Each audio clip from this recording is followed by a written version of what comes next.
President Trump is threatening to go to war on Nigeria a day after designating the West African nation a country of particular concern over the killings of thousands of Christians there. Stephanie Bennett is live in London with more on this. Stephanie.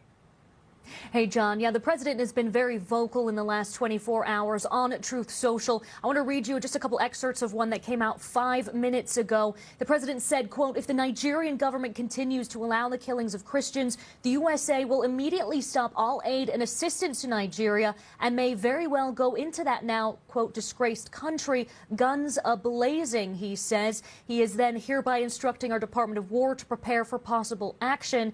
And he also says in that post, warning the Nigeria government better move fast. Now, yesterday, the president posted also on Truth Social announcing that he was going to put this country as a country of particular concern, saying something must be done. He's now asking Congressman Riley Moore, Chairman Tom Cole, and the House Appropriations Committee to look into it and to report back.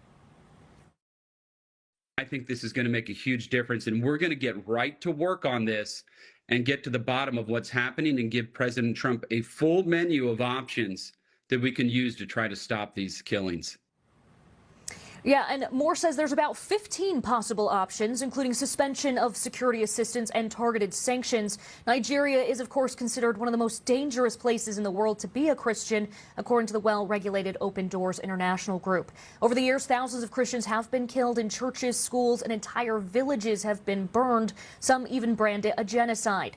The Nigerian government vowed today to keep fighting violent extremism and said it hoped Washington would remain a close ally. But some analysts blame the country's inability to protect its citizens over that wide spectrum of armed groups that operate across the country, including Boko Haram.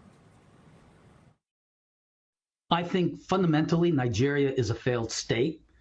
Corruption is simply out of control. So are the kinds of resources that should be there. It is a major exporter of oil, so it should be a rich country, but a lot of it gets diverted through corruption. So they don't have the resources in order to provide their security forces what they need in order to fight back. And in order to combat this issue, earlier this year, Washington approved $346 million in arms for Nigeria. Back to you, John. All right.